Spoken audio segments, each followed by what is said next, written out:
32 வயதிலே நான் முதலமைச்சராக வந்தேன். நான் வந்த பொழுதோ எத்தனை அவமானங்கள், பல ஊடகங்கள் மழையை நின்றார்கள், என்னெல்லாம் சொல்ல வேணுமோ அவ்வளவு சொன்னார்கள். இவர் என்ன கிழிக்க போறார் என்று கேட்டார்கள். கலங்காதே மாறா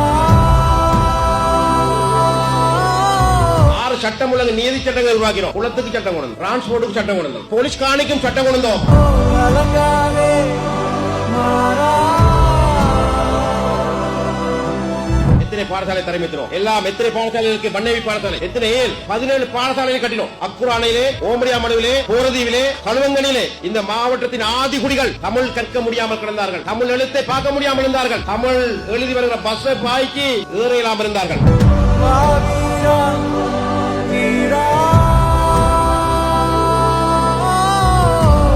வீரா வீரா வீரா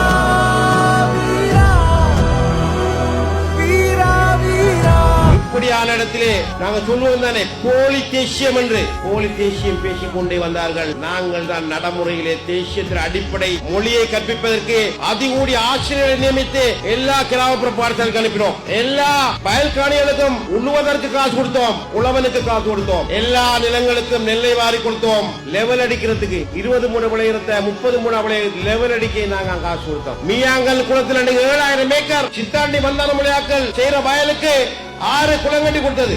தமிழ் மக்கள் விடுதலை புலி கட்சியின் தலைவராக முதலமைச்சராக இருந்த பொழுது நாங்கள் செய்து கொடுத்தோம். 1,10,000 ஏக்கரை 2 லட்சம் நிலங்களாக மாத்தினோம். கல்வியிலும் பொருளாதாரத்திலும் நாங்கள் தூக்கி விட்டோம்.